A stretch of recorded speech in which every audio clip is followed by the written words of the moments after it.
Oh, epic fail. Epic fail. Yo, let's jump into this. You ready? I'm ready. Let's do it. Yo, what's good, everyone? Welcome back to another episode of Docs Outside the Box. It's your boy, Dr. Nee, joined by Dr. Renee. Hey, a little 1990s East New York. Sounds of Blackness. Hey. Next, you know, you could be rocking a jumpsuit. A jumpsuit? Jumpsuit. My bad. My S's and the H's, they all over the place. Maybe. Maybe next episode. Okay. Well, listen, guys. Welcome back to another episode. I'm really excited. We had a very long weekend. This was Memorial Day weekend. Shout out to everyone in the armed forces for the sacrifices that you've made. We really appreciate that. But we had a really long weekend.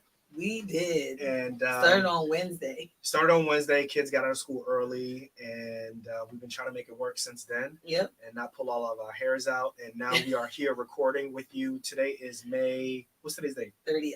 May 30th. Yep. And we are recording. We got some stuff to talk about. We do. But first, shout out to everyone who's watching us on YouTube. We appreciate you. If you're listening to us on whatever app you're using for the audio experience, we always appreciate you. And we're also streaming live. So shout out to everyone on Instagram right there. Hi. Shout out to everyone who's watching us on YouTube live also. LinkedIn, Facebook. Oh, Twitter also. Twitter. Yes. We appreciate everyone who is watching. So listen, let's jump right into this. Okay. So what are we talking about? We got multiple things that we're going to talk about, but most importantly, the residents at Elmhurst Hospital. Oh, yes. Last week, they went on strike. Looks like they only went on strike for like 2 days. 2 or 3 days, and then that was it. They were able to reach, whatever things that they wanted to reach. They were able to, get to, an understanding with the hospital system. So they are not striking anymore. Right. So just want to say, very interesting component. I don't know what the specifics as to what the agreements were and what they came to, to the table with in terms of a contract, but they're not striking anymore. It'd be interesting to know. Yeah, it'd be interesting to know what the terms of the agreement were, because, while their grievances were monetary, right? Some of it was monetary. Much of it was like work related, actually workload related. So I'm very interested to know, because the workload part is the part for me, I think that probably slaps a little bit more, right? Is that you have to do all this extra work. How are you getting your other work done? So I'd like to know kind of what the terms of the agreement were, because fixing workload, I would imagine, is going to take a long time. If anybody's watching this right now or listening, and you know someone who's at Elmhurst, a resident there, if you can get us in contact, if you know someone who'd be interested in coming on the show, we'd be really interested in interviewing them. We don't need to know specifics, but it'd be really interesting to find out, like, what were the things that, or the concessions. That's true. Give us like an overall sense of what the hospital agreed to and what the union agreed to. Because I think it's fascinating to find out, like, what was they were like, okay, from a resident perspective, okay, we are coming back to the table and we want to discuss A, B, C, and D. Right. What is it that y'all agreed to, and what is it that you said, okay, we'll let that fall by the wayside? Yeah. Yep. I'm interested to know. So, all right. But the other thing that I did this weekend is first of all, I just need to give a shout out to my cousin, or soon. Not your cousin. Oof, I'm off today. You are off. I want to give a shout out to my nephew. My nephew just graduated from university. I'm not going to name which school he went to, but I'm super proud of him. Yep. Took him 5 years, and he did an amazing job.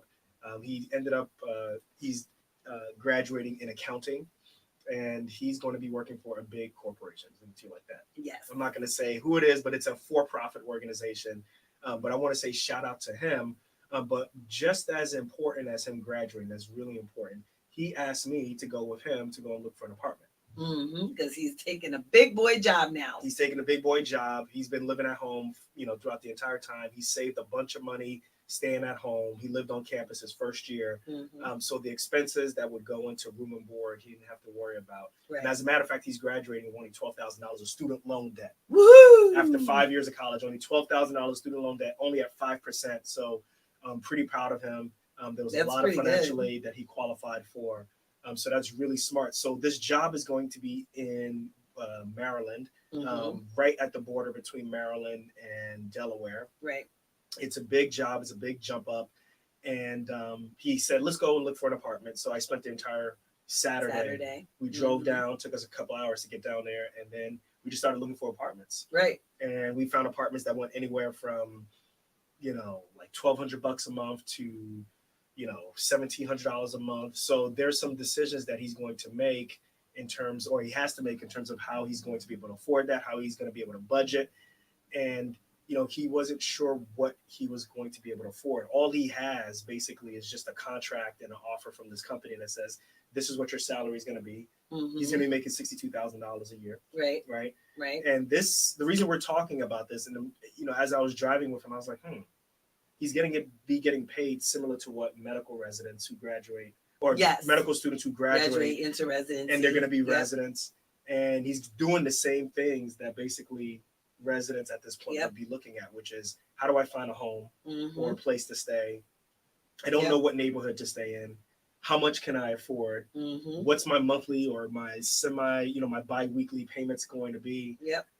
So I just said, this would be a really interesting opportunity to kind of take him through that process Mhm. of how to realize, one, how much money he's going to be making on a monthly basis. Actual money. Yeah, how to find Right. an apartment, and then what to do with your money afterwards. So, Yeah. Yeah. I think, this is definitely appropriate because like you said, it's very close to, it becomes very close to the chest when you're talking about medical students who are getting ready to graduate, going to residency. They're making money, but, it's not an exorbitant amount of money. And so, the question of like, well, can I save? Can I do this? Can I do that? While I know he doesn't have the same amount of student loan debt, right? So let's just put that out there.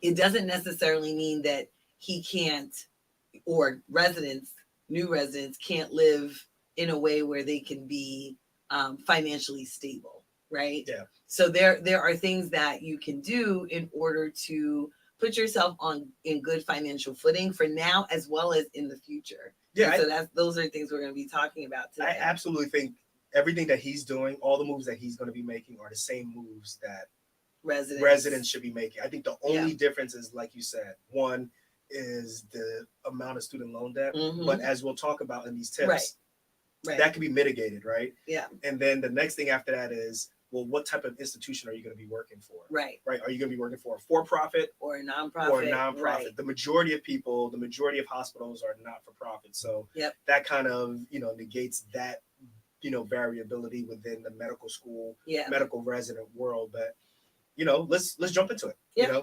So he's going to be making $62,000 a year. He also gets a $10,000 bonus. Woo! You ain't getting that in residency.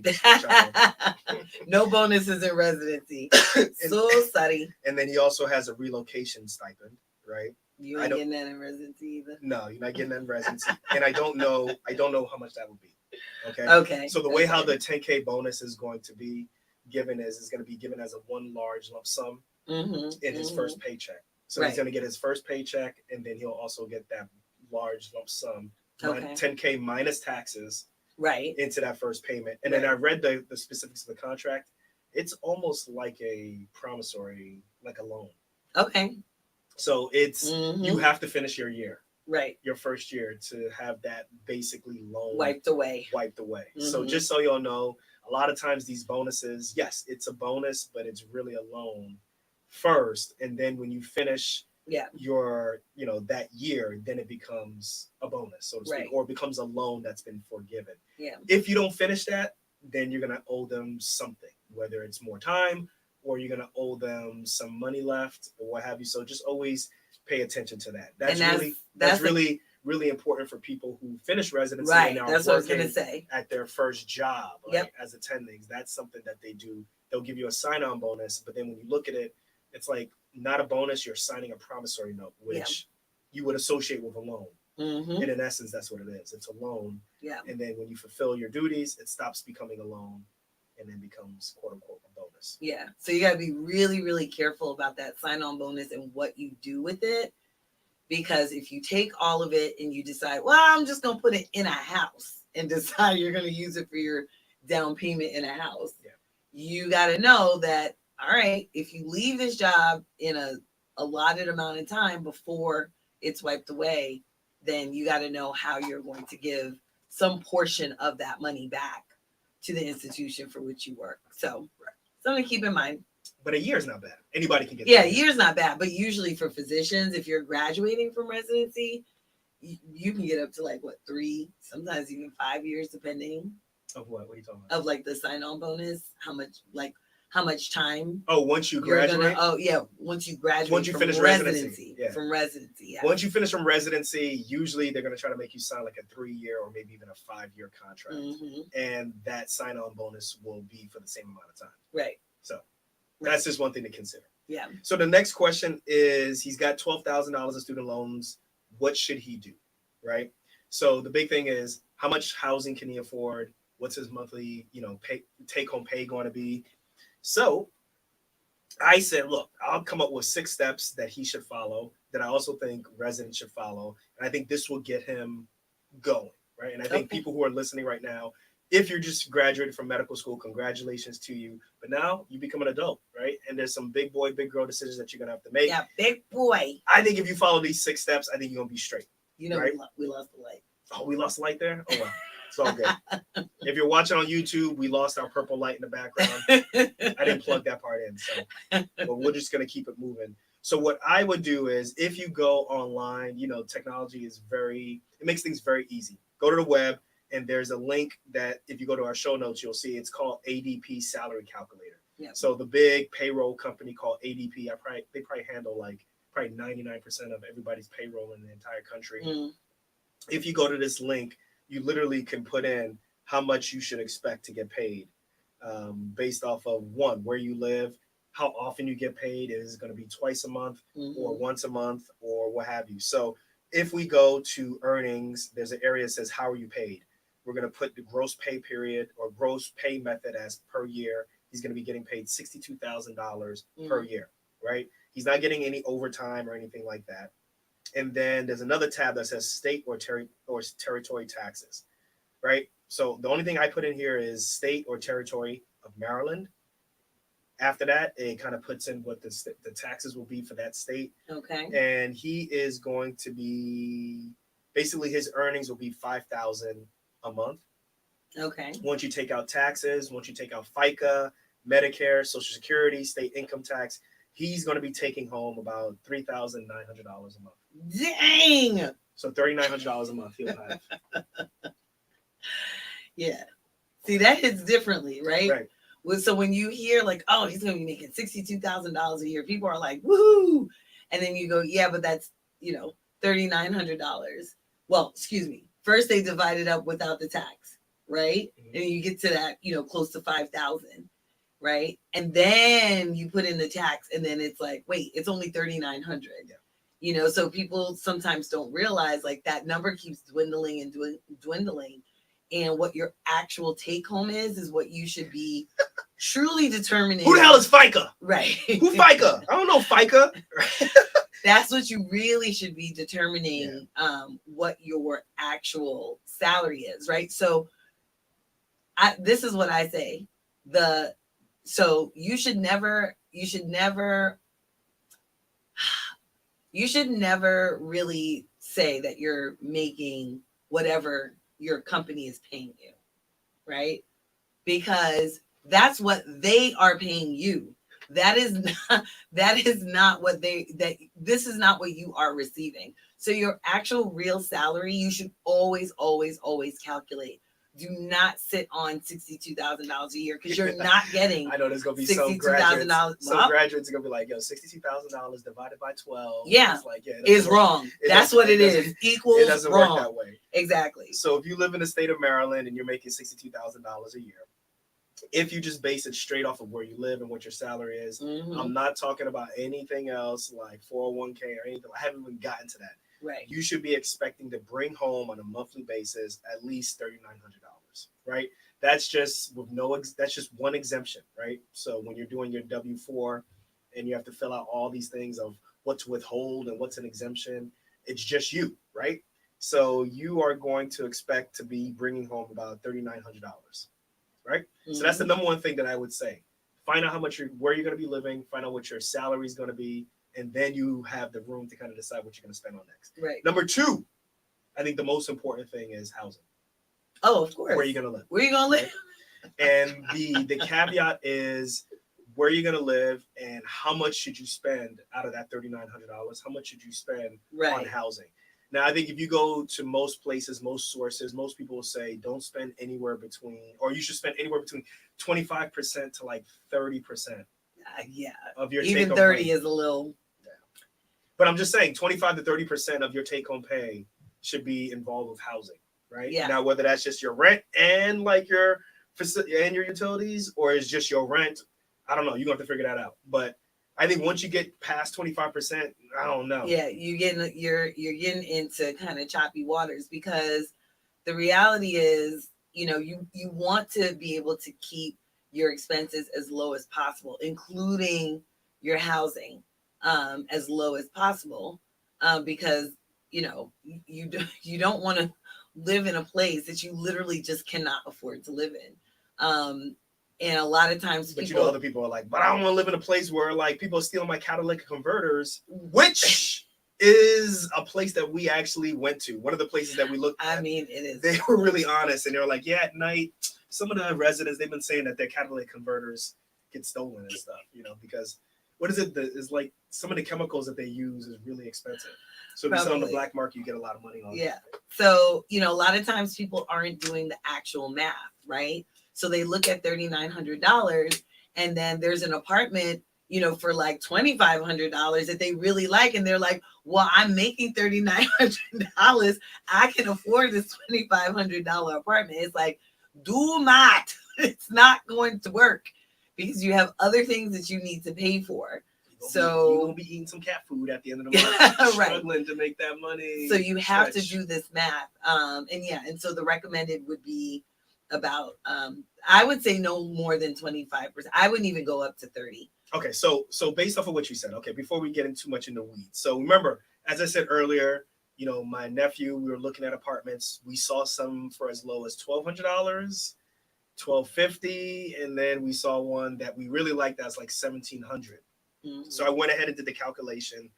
I'm gonna be very honest. The one that was $1,700 is only 7 minutes away from his new job. Mm-hmm. It's in a nice neighborhood. I wouldn't say it's walkable, but there's a Walmart that's like, 5-minute drive away. It's not far at all. The one that's $1,200, that is like a 27-minute drive. With your catalytic converter being stolen. So that you can't drive because you ain't got no catalytic converter. That's one of the spots. So one of the spots, yeah, you might get your catalytic converter. But I'm not saying that 1,200 is just that one place. There are multiple spots between 1,200 to 1,300 that were nice. So what was the math? So if you do the 1,250 spot, right, 1,250, and you do the math, that's 32%. Whoa. If you do a $1,700 spot, that's 43%. Whoa. So the other thing too, guys, is my big rule, and the reason I haven't really mentioned it, but I just want y'all to know, I don't think that first years or wherever you move into a place, if you're moving there for your first time and you don't know anything about that market, do not buy a home for a bunch of reasons. But very quickly is when you get there, you don't know if your catalytic converter is gonna get stolen. So that means you don't know the neighborhood, right? You don't know how that first year of your job is gonna be. Yep. Or how it relates to your residency. You don't know how it's gonna go, because if you go back multiple episodes, you'll hear Renee talk about how she actually put in a resignation for her first year or at her residency after her first year because she couldn't stand it, right? Yeah. So it happens. I'm not saying it happens a lot, but I would just say there's so many different factors that go into, what. And I switched apartments. What are you going to do? Where are you going to live? And, putting the handcuffs on yourself with a property in your first year without really knowing so many different things, I don't think it's a smart plan. So I think you should rent your first year, whether you are in the medical field. I did that and I got lucky. But, it didn't turn out to be the greatest decision. Mm-hmm. So your first year, or whether you're working in the medical field or not, I would definitely say don't buy. I would just say rent, unless you know the neighborhood really well. Right. If you know the neighborhood, then it's a no-brainer, right? Like if it's someplace that you're from, you know you've lived there, then that's a no-brainer. But moving to a new place can be very, very tricky. When we first moved back to New Jersey from Pennsylvania, me grew up in New Jersey. He knew New Jersey well, but we were moving to a new part of New Jersey that he had never actually even heard of. So we still rent here, and we're still kind of like, well, we're 4 years in. Yeah, we're 4 years in, and we're still kind of like, what part of New Jersey, do we want to actually buy in? What block, what school district, right? For us, obviously, we have kids, so if you don't have kids, that's not necessarily a thing that you are going to be thinking about. But think about the things that are important to you. Is it walkable? Are there a lot of restaurants if you're a foodie and you like to go out and things like that? So what's up with the grocery stores? Right, grocery stores. Is there a Whole Foods or is there something else? Right. Is there a lot of Dollar Generals? Like right. These are things that you gonna have. Is there a liquor store? Yeah. Is there bike routes? Can you bike to work? Like there's so many different factors that you should be really paying attention to during that first year that if you're not familiar with that neighborhood, you won't know. Right. And you're gonna find out in your first year if you don't like that neighborhood, but if you handcuff yourself to a house, you're gonna have a problem. So back to the percentages. Okay, 32%, 43%. Like that's still, I think 1,200 to 1,700. That's a big wide. So first of all, just in general, post-pandemic, rent prices have gone up also. Mm-hmm. So remember, guys, like what we're talking about, don't go past 25%. This is a rule of thumb. Right. But if the standard of how things are going right now, with rent prices are going up, that's just the way how it is going to be. Yep. You're going to have to make it work. You may have to give more for rent, but you may have to take away from like your discretionary spending, going out to the club, buying Jordans. You know how it goes. All those different things you may have to take away from that. So that's number 2, which is housing. Okay. Right. So now that you've established what your housing is going to be and you kind of know what the percentage is going to be, I think the next thing after that, the next big expenditure that you're going to have to worry about is student loans. Right. Mm-hmm. So remember, I know for the residents who are listening, they're like, yo, this ain't nothing. So my nephew has $12,000 in his own student loans at 5% or 5.05%. He sent me the paperwork. He doesn't have to start making a payment until 6 months from now. Right. So that would put him at his first payment would have to be December of 2023. And the question that he would have then or now is should he pay this off on a standard plan or should he use some other type of repayment plan? Right. So the repayment plans could be some type of income-based repayment plan, an income-based repayment plan that may be compatible with PSLF. The thing with him, though, is remember with the public student loan forgiveness program is there's some criteria that you have to fit. But one of the biggest ones is working for a nonprofit organization. Right. He's not working for a nonprofit organization. Yeah. Right. And then obviously also, too, is in terms of his student loan debt, his student loan debt is low, $12,000. That's nothing. Now he has some Parent Plus loans that he's going to want to take care of and take off of his mother's plate. Mm-hmm. But, obviously right now he's saying the $12K is something that he wants to take care of. The question is how does he take care of it? Right. Because how he takes care of it will determine what his monthly payments are going to be, which is going to affect and eat into this $3,900 a month. Right. So that's one thing that's interesting. So if you go to studentaid.gov, I typed in his loans, I typed in his interest rates, and then I looked at all of the different types of plans that he could look up. And basically, if he did like a standard repayment plan versus if he did income-based repayment, if he decided to pay it off in 10 years versus if he decided to pay it off maybe a little bit less, we're ranging anywhere between $72 a month to $357 a month, depending on the plan that he decides to take. Once again, the residents are like, please, right? Because now you're talking about the residents who are listening, they're just like, wait, like, his minimums at most would be $357 a month, right? Residents are like, patooey. Right? That's spit in the wind. When we're talking about realistically, when you're talking about $250,000 in student loan debt, which is the average, amount that a graduate is leaving school with, we're talking about their minimums maybe realistically like $1,900. Oh, absolutely. maybe 2,000. Absolutely. But Absolutely. Yeah. the difference is if you go to that website, which I listed, they make it really easy for you to determine. Okay, well, do you plan on participating in your 401k? Do you Mhm. plan on getting a health savings account? And do you have children? Are there any other dependents? And then from there, it'll make a decision or help you make a decision. Okay, this is the plan that I want to do. Am I going to pay it back in 10 years, the standard plan? Or should I consider refinancing? Or should I do something that's based off of my income Mhm. and it may be even less than 10 years, which would mean you'd have a higher monthly payment? Right. Or do I kind of just hold off right now? Or based off of my current situation, does it dramatically decrease my monthly Your payment? monthly payment. Right. But at least you're working with some hard numbers. Yeah. Okay. And I think that's the mistake that many of us make, right? Is that we're not necessarily working with hard numbers, right? We're kind of doing this mental math in our heads, and you're like, oh, I'm the king of that. I can I'm the king afford of that, right? So, Yeah. for example, you're like, oh, well, if I get a $2,500 apartment, I'm making $3,900. I can afford that, right? That leave me about $1,400. I should be able to make that. Yeah, I can should be flip able that. to make that. And then you're like, oh, the student loan payments are, let's say it's $800 a month. Oh, well, I make $3,900. I can afford that. Then your lights, your utilities, your X, Y, and Z comes up, let's say to $150 a month. Well, I make $3,900. I'm like, how many times are you gonna make this $3,900 go around? Because when at first you had $3,900, but as soon as you got that apartment, you don't have $3,900. Well, hold on, but he is in deferment until December. I get it. So he's got like 6 months grace to do to build up, to build right? up, To build up for this case. But once they release them, and that coupon book comes, it's over. It's over for you bitches. Like, so damn, how many pages in this coupon book? So, but the thing is, a lot of times we're not doing the math. We stick to that large number, and we think that every single thing can come out of that large number because we're not actually doing the math. And so we got to remember, you have to do the math because loan companies doing the math, everybody's doing the math. If you are the only one that's not doing math, you're the only one that's going to suffer. Hey guys, and for the record, truth be told, we pulling that stuff out there.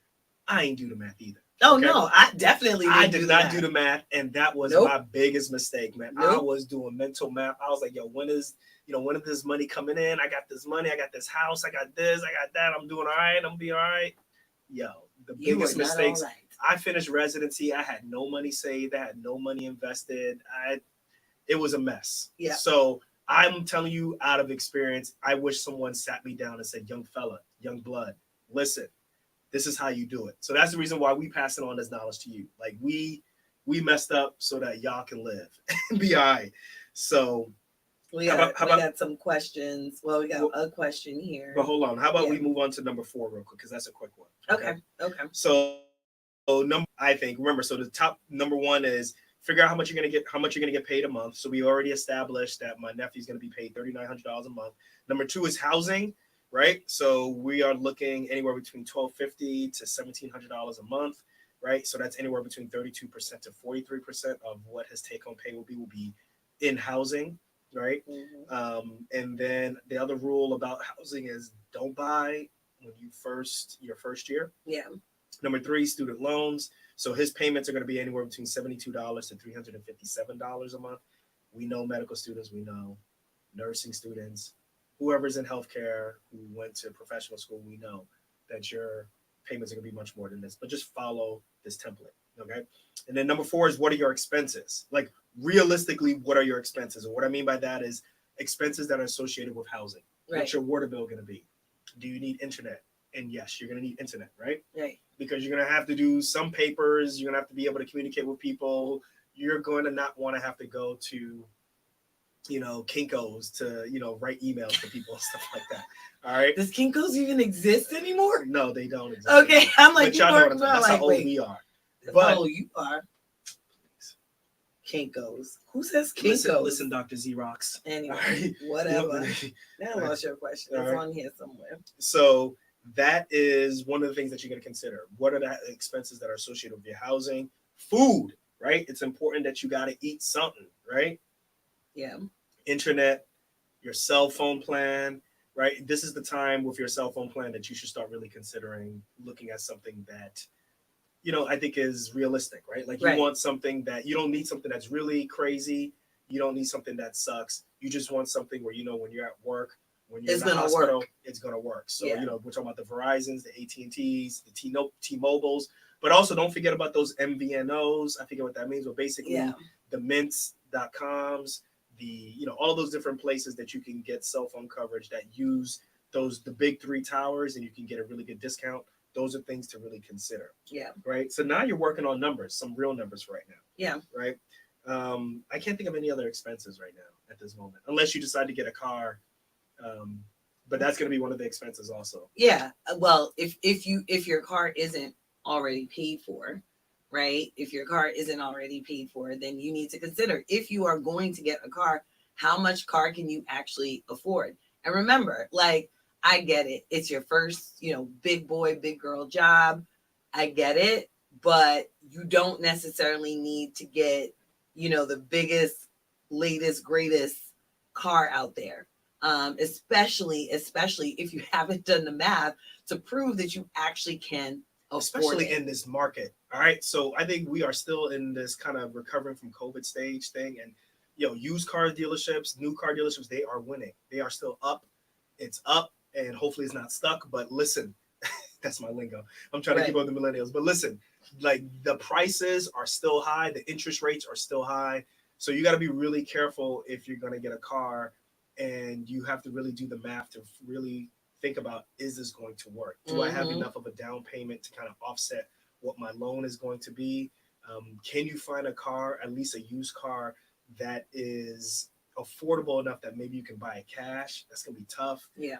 So if you're gonna get a car, just make sure you're doing it in the most economical fashion. Mhm. And remember, like, this is still eating into your $3,900. Right. Gotta be smart about this. Because don't forget, with the car comes insurance.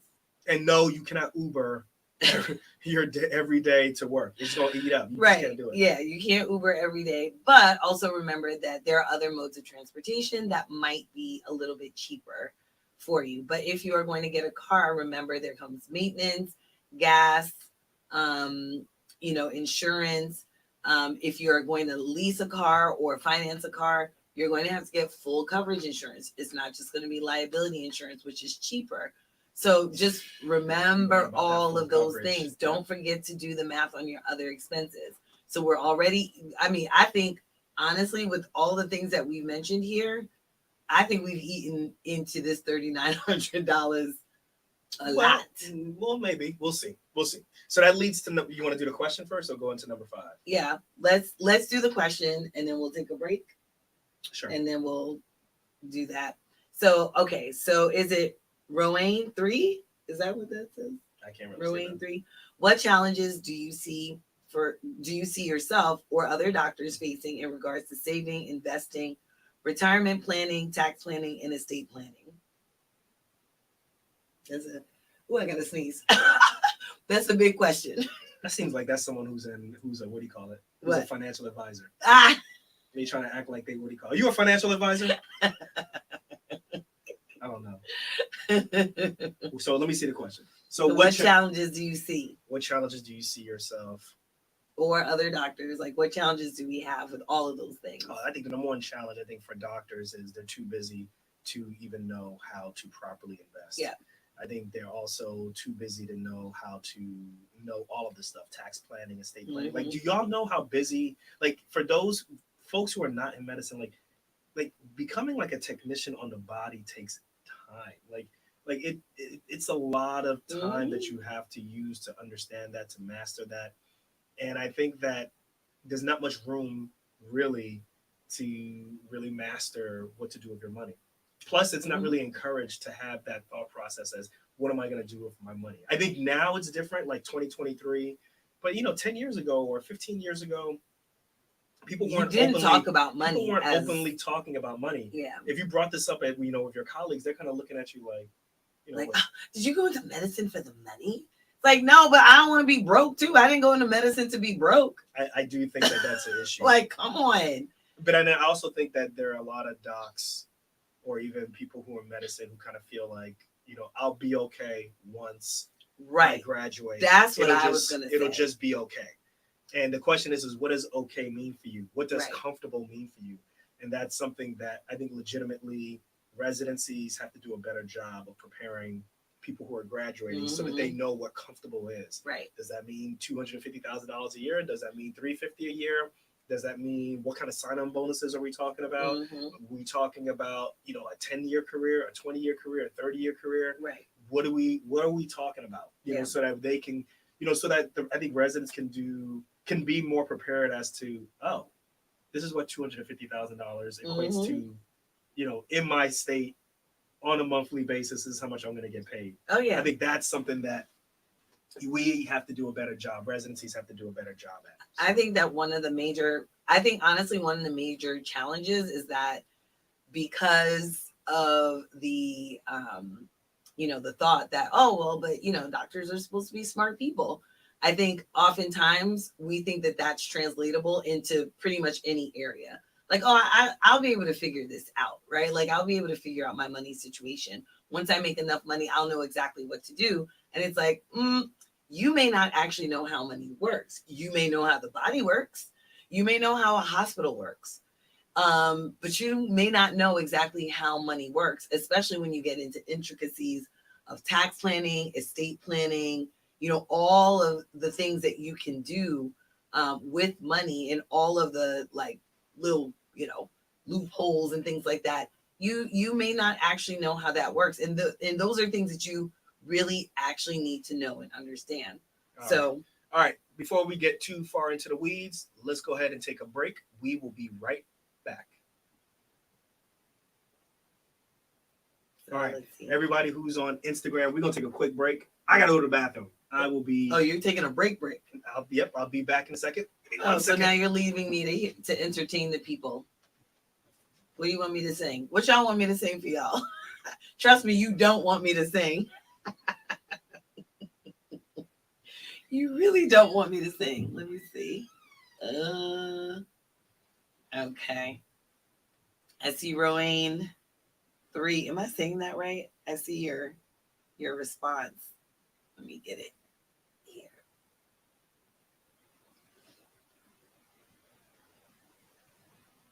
A wealth advisor. That would work with a lot of pre-retirees and retirees. But I want to make sure I help those who are also in the accumulation phase. Okay. I got you. I'm all about that.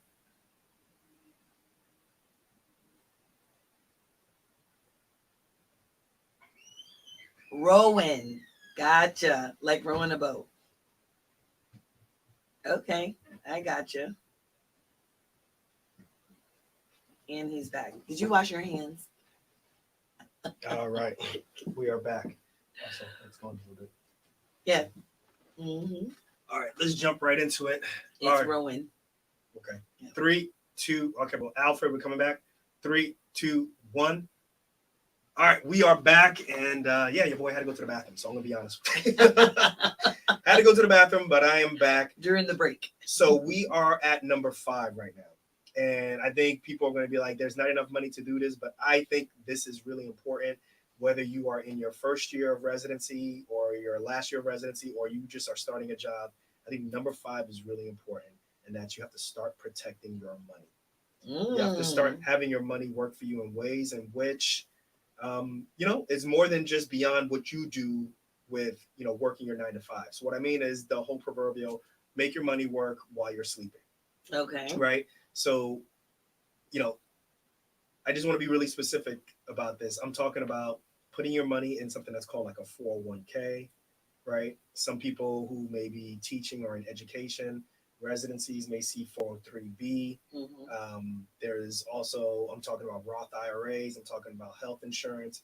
Basically, these are all mechanisms that you can start putting money away so that it can start working for you, and that maybe in the future, 10, 20 years down the line, these are the things that people say, oh, you want to be a millionaire next door, right? Like if you save $500 from the age of your mid 20s to, by the time you're in your 60s, you'll be a millionaire. This is what we're talking about. Gotcha. And the reason why this is important is depending on what we're talking about, if we're talking about a 401k or we're talking about a health savings account, or maybe we're even talking about a Roth IRA, what that does is it helps protect you from being taxed too much. Mm-hmm. Okay. And that's part of the ways in which you have to start thinking. It's not always about how much you make, it's about how much you keep. Exactly. Right. So that's one of the things that nobody ever told me about. It's really not about how much you make, it's really about how much you keep. Right. Right. So the question is, well, how do you keep this money? And the way how you keep some of this money is at your job, there's something realistically probably called a 401k or a 403b. They all work the same way. And basically, this is a retirement account. And what you do is you take the money that you make, part of the income that you get, that's before it goes into your paycheck, you take some of that money and you put it into this retirement account. Right. It can be $500, it could be $300, it can be whatever it is. You do it on a monthly basis, right? And you put that money away and it gets invested. And you select what type of investment fund you want that money to go into. Mm-hmm. And then by the time you get into your mid 60s, we're talking 62, 63, 64, you can take that money out and use that for retirement. Right. But the cool thing about it is for every dollar, for every good amount of money that you put in there, that decreases your tax burden. That decreases the amount of income that the IRS can tax you on by that amount that you put into your retirement account.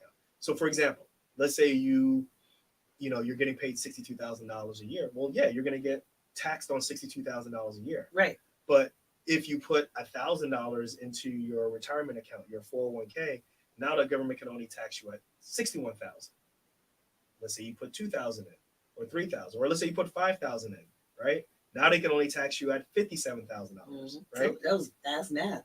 Hey, listen, you're getting really good at this. I'm getting really good at my at my second grade math. Guys. I was gonna say fifth grade. Really good at this, yo. Right? There's a running joke that I'm not my mathematics skills are like kind of off. Probably they are, but I graduated already, y'all. All right, and I'm board certified. That's scary. Mm-hmm. No, yeah, that's something to I know for me, I took for granted. When I started working, I didn't think about retirement at all. And when I finally did start thinking about retirement, I was like, wait, if I retire, where's the money going to come from? I was like, there's no Social Security for doctors. Right. Like a separate Social Security fund for doctors. Exactly. There's no extra Social Security for doctors. You're just getting what everybody else is going to get. And so I started thinking, where's this money going to come from? Because right now I'm getting a paycheck, but who's going to pay me when I'm sitting at home? Mm-hmm. Or if I'm drinking a Mai Tai on the beach? Who is going to pay me? And look, everybody knows Social Security is not that much.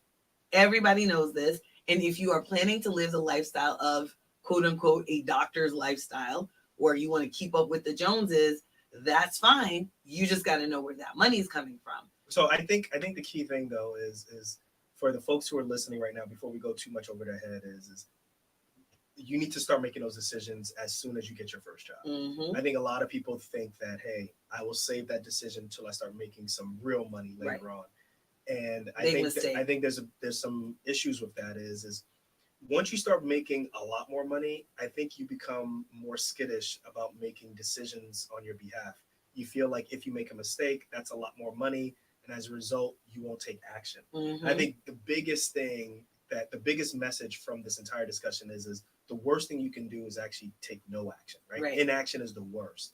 So you might as well, when the stakes are quote unquote lower, when you are, making, this is your first job, this is when you're making, less than six figures, mm-hmm. Start making some investments, start making some moves with your money that by the time you start making the big time money, right, or what you can perceive to be big time money, you've already started making those decisions already, mm-hmm. right? So that's where I look at it. And then the earlier you start, the easier it is, the quicker it is. This is compound interest, right? The easier it is when you get into your 40s and 50s, mm-hmm. to be like, oh, wow, I'm glad that in my 20s I made those decisions, or in my 30s I made the decisions to start, investing a while ago. And now I have, this money that's just kind of, it's compounding, and like it's almost like it's its own machine and stuff, right? And I think that's the best way to look at it. Yeah, I look at it So I often will tell the pre-meds that I work with that there's nothing in medicine that you can't relate to anything else in real life.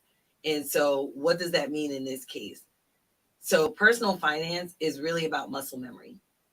Like it's about muscle memory. If you do it enough, you will just learn how to do it.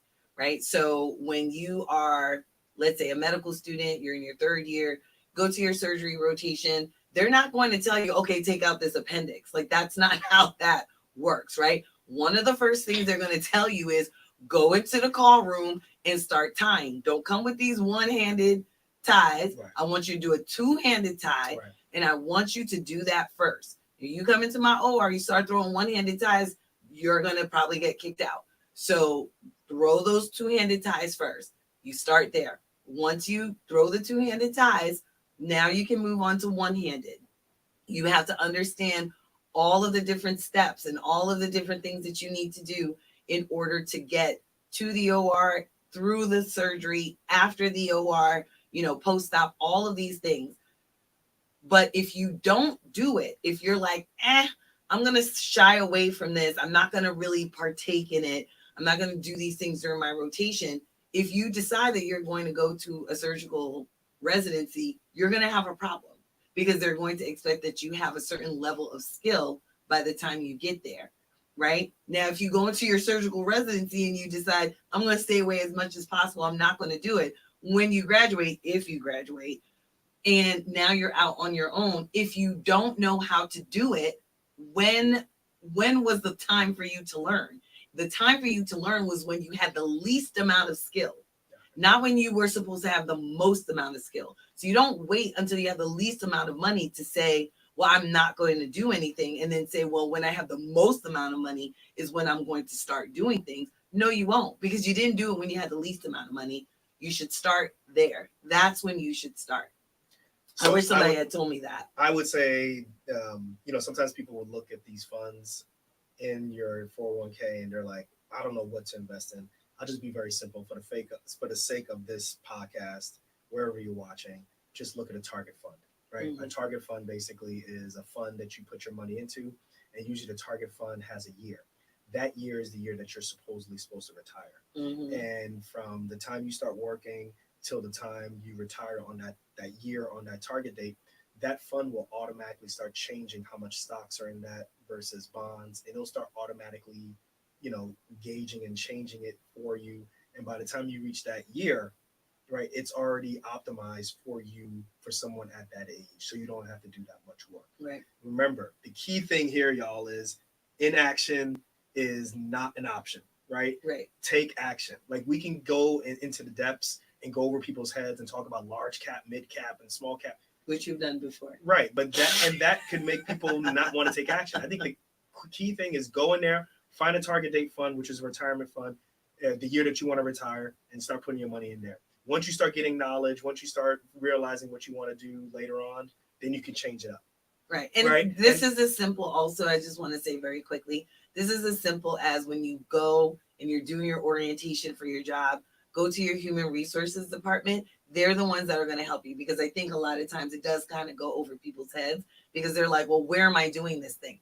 Just go to the HR lady or man and be like, I want to start a 401k. Help me. And then go from there. That literally is the first step. The other thing you can do also is when you go to your HR man or lady is ask them about the health insurance, right? Yes. So reason why health insurance can help you save some money is depending on if you are healthy and if you are single. Those are the big things. If you are healthy and if you are single, one thing to consider, or if you have a family, you have some dependents and they're healthy, one thing to consider is getting something that's called a high deductible health plan, right? So everybody's going to have the same type of, for the most part, health insurance, but there are specific types of plans that you can get. Right. So you can get a plan that's like a Cadillac plan where everything is taken care of. You can go to see your PCP, or you can go see the dermatologist or what have you, and you don't need a referral and all these different things. And then there's other plans that, will be a lot cheaper. But if you have to use them, it's going to cost more. Right. So that's something that's called a high deductible. Think about it like car insurance. Like, you can have a really low premium, but if you get into an accident, the amount that you're going to have to pay before insurance takes over might be higher, Mhm, right? mhm. So it's the same thing with medical insurance. Like you can get something that's called a high deductible plan, particularly if you are healthy, particularly if you don't really have that many dependents and you don't use the medical system that much. Your premiums, how much you pay monthly to have health insurance, could be lowered. And if you need to use it, then it might be a little bit higher, but the likelihood of you using it is really low. The reason why I say use something like that or consider it is when you have a high deductible health plan, there's something available to you called a health savings account, which this is something that we use. And a health savings account is an account where you can divert money into this, right? And you can use money into this account. You put money into this account and you can use it for expenditures for healthcare. Like if you want to get something done electively, right? A BBL or Who doing a BBL with their HSA? somebody. But I mean, it's they crazy AF. Right. Right. What?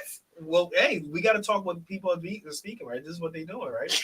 Right. So they might, maybe not a BBL, but you know what I'm talking about. But they might get some type of plastic surgery done, or they might get something electively done. They might get glasses. They might need contacts. Whatever you may use, whatever you put into this account, and if you use it for a qualified medical expense, right, you can use that amount for that, right? Right. And when you put money into this account, it decreases your taxable income, similar to how a 401k does, right? So it's almost like pre-tax money goes in, and if you had $62,000, let's say you put $1,000 into this HSA account, you now can get taxed on $61,000. Right. Well, the big thing about this is if you don't think that if you don't have any of those expenditures, you can put that money, let's say there's $1,000 in that account, you can invest it in the stock market. Right. Right. And you can put it in a target fund if you want to. You can put it into, whatever type of index fund that, sometimes we talk about. Yeah, now you going. Right. Hold on. Before you start, hold on. Right. You can put it into something called VTI or SCHB. Like these are different types of index funds that you can invest in. Right. But it's important that we start speaking about the lingo so that they know, kind of in their mind what to start thinking about. But you can invest that money, and then anytime you need to use it, you can go ahead and use that for an expenditure if you need it, right? But that's the whole point of, protecting your money, so to speak. There's different avenues and vehicles and things that you can do. There's limits in there. So I'll put the links in the show notes so you can find out how much you can put into your health savings account or how much you can put into your 401k. And then last but not least, before we go into much, is something that's called an individual, retirement account or independent retirement account. This is something that you'll hear people say, I got a Roth IRA, I got a Roth IRA, right? And that's an account or brokerage account that you set up on your own. And you basically can put money into that. And that helps protect your money also. And you basically are investing in the stock market. And, there's some benefits for that and there's some cons for that. But that's another way in which you protect your money and you have your money invested and you're making the right decisions. And once it's time to retire, you get money out of that. Right. I'll put that in the show notes. But these are all decisions about how much money you want to keep, right? Oh. And like I said, it's not always about how much you make; it's about how much you keep. Of course. So yeah, I think people forget that. Like, you want to keep that money in your pocket, and if you can legally, it's all keep about that money stuff. Right. Keep that money from the IRS.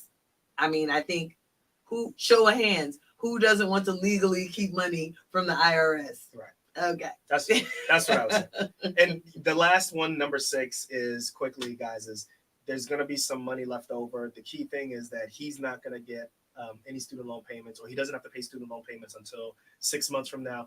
This will be a perfect opportunity to build an emergency fund, right? So an emergency fund is, at least 3 to 6 months of, funds, expenses that he can rely upon if something major were to happen. If the car breaks down, if he can't work for a significant period of time, or at least for a couple of months or so, he can still pay the rent. The question that I have for you is, with this emergency fund, which I recommend you put in a different bank account, like an online bank account, because it's going to take about 48 hours to get that money back. Right. But should he put down the loan minimum balance in there? So I think that your emergency fund should include all of your expenses. Okay. including So like your loan internet, payment, cell phone, everything what that you approximately pay for food, yeah, rent. everything that you think that you're going to be needing. Now, if you think like, well, do I actually need internet if I'm stuck at home not doing anything? Right. You could get rid of that expense, right? And that won't eat into your emergency fund. So Tiffany Alice, the budgetista, says there's like yeah, the your ramen ramen noodle. noodle There's budget. the ramen noodle budget. Yeah. Yeah, your ramen budget. So figure out what you actually need, and your expenses of what you're going to be using or what you're going to be spending on a monthly basis. And for me, student loans, yeah, I think that that's part of it, because here's the thing about student loans. Sometimes people don't understand the risk involved with student loans is they want their money. You know what I mean? And while I understand that you can, you know, tailor your payment Right. to the amount of money that you're making, there's just but so long that you're going to be able to do that, right? And I don't know that So you're saying, zero payments right. is going to be acceptable. So you're saying that you should include your minimums. Yeah, you should include your minimum, student loan payment. I agree with that. I think you should put, whatever is for, the essentials. Right. Cell phone, because you're going to be able to keep in contact with people. Right. If you're looking for a new job, for example, you might need a cell phone. Internet may be part of that. Obviously, rent is huge. Yeah, that's a data plan. Right. Rent may be part of that. And also your student loan payment. Right. I think those are the big time essentials. Yeah. If you have a car, that should be part of that also. Mm-hmm. But basically, that emergency savings plan, that emergency fund, I think should be anywhere between 3 to 6 months. Yeah. I think it should be on an online savings account, and that should be separate than where you get your normal checking and savings account. Right. From. So you're not swiping through your emergency fund for some Chipotle. Right. And I think that it's important to consider that so that, that kind of gets you away from using credit cards if you have an emergency. Yeah. And you will only use you can only use credit cards if you really think about it. And you, like, for example, nowadays, like, we're using credit cards only because we want the points, right? When we fly or, we want hotel points and things like that. But we know that we're going to immediately pay that back. Yeah. Right? Like, I'm not just paying somebody's interest just to pay somebody's interest. Right. A credit card really should not be for emergencies. This whole idea of credit cards for emergencies only, it for me honestly is like an oxymoron. I'm like, but you don't have money, so now you're gonna go and owe somebody money when you didn't have the money to pay for the first thing that you needed to pay for because you owed somebody in the first place. Well, I just think that obviously people need money, so they have access to something, so they'd rather be able to get out of that emergency immediately, and then kind of they'll have to pay for it in the future in some form or fashion. I'm not saying that I'm justifying. I'm just saying that that's the rationale. So that thought process of having an emergency fund, basically, that becomes your credit card, mm-hmm. right? And then from there, that's when you decide to start being really miserly with, how you're going to use that emergency fund, and then go from there. You don't use it for, hey, you ran out of money, you need to get Chipotle. This is for really, really big emergencies. And that's it. That's the top 6 tips, money tips that I would express to my nephew, even to all the residents who are listening right now, or anybody who just got their first job, and you're trying to figure out what to do, mm-hmm. but also at the same time, you're trying to just kind of figure out a new place to live. You're trying to figure out how you're going to be, moving with your colleagues. You still got to study and all these different things, and you just never had to make these type of decisions before. Right. I think this is a really good guideline that you should follow. But first, I have to say, listen, guys, don't come looking for me in the streets. You should always do not take this as professional advice, right? We are not your financial advisor. Go pay somebody that you can sue, because you ain't coming up in here suing us for that. This is for entertainment purposes only. As always, talk to your professional about this. And Alfred, hook up that disclaimer down there. Don't come for us. Don't come for me. So, but yeah, I mean, we can go into the weeds maybe in future episodes, and we will, obviously. But I also have to remember, like, you see all of these people graduating from school now, mm-hmm. and I think it's really important to give some advice as to what decisions they should be making. Yeah. And what they should. And there's some other life advice that I gave them also, which is like, never keep alcohol in your fridge. Yeah. Because I think when you come home, you'll see that alcohol in your fridge and you'll always drink it, right? So just like, don't keep it in your fridge. Okay. I think it's a bad habit to have. Okay. So no beer. No beer. or any alcohol. Just don't keep it, especially when you just start out, Yeah, right? because you're lonely. Yeah, he'll be lonely. And He'll stuff. be They're like, lonely. don't start drinking. and stuff. Yeah, those So- don't drink it. Yeah. So, well, I mean, I think this was a lot of advice for people. Don't be so overwhelmed by, the amount of, I guess, talking that we did. If you take away one thing, just take away to do the math. Whatever you're doing, do the math. Like that's the first thing you have to do. Because it doesn't matter about an emergency fund, about a retirement fund, about all these things that we talked about. If you're not doing the math, to be able to even think about where your money should go. So Yeah, just don't always be know. afraid to look Just at the always know how, numbers. what your take home pay is going to be, right? We did that number one. That link will be in the notes. Also know what your student loan payments might be. That link is in the notes so you can figure that out. Remember, look for housing that is anywhere, in that 25% range. I understand that it's, the rental income or the rental market right now is kind of It's crazy, tough. Yeah. but you can make it work. And then You get a roommate. and then you can consider getting a roommate. There's some other Mhm. options that you can consider Mhm. also. And then remember, guys, like some of these decisions with your rental or with renting, it's only just for 1 year, or at least until you find Right. something better. The one thing that I did not mention is the place that he's looking at, that's $1,700 a month. If he needed to break the lease, all he has to do is give them 30 days notice and Yeah. then pay that upcoming month's rent. The reason that's important is maybe he finds this place is the most comfortable for him at this moment, but maybe the next 3 or 4 months he finds some place that's a little bit more reasonable. Mm-hmm. He can break the lease without having to pay for all the several months in later. advance, Yeah. and then he can find something that's a little bit more economical too. Mhm. So that's another reason why I vote possibly for that $1,700 Right. a month, but we'll see. But listen, guys, this is the end of the podcast. We appreciate y'all listening to this show. We appreciate y'all following us on IG, on YouTube Live, and so forth. Yeah. And maybe on a different episode, we'll answer some of these questions for the sake of this episode. Also, we appreciate everyone who is subscribed to us on YouTube, as well as subscribed to us on DSPs. We're talking about Google, Apple Podcasts, Spotify, and so forth. And that's it, man. Subscribe. Catch you guys on the next episode. Deuces. Peace.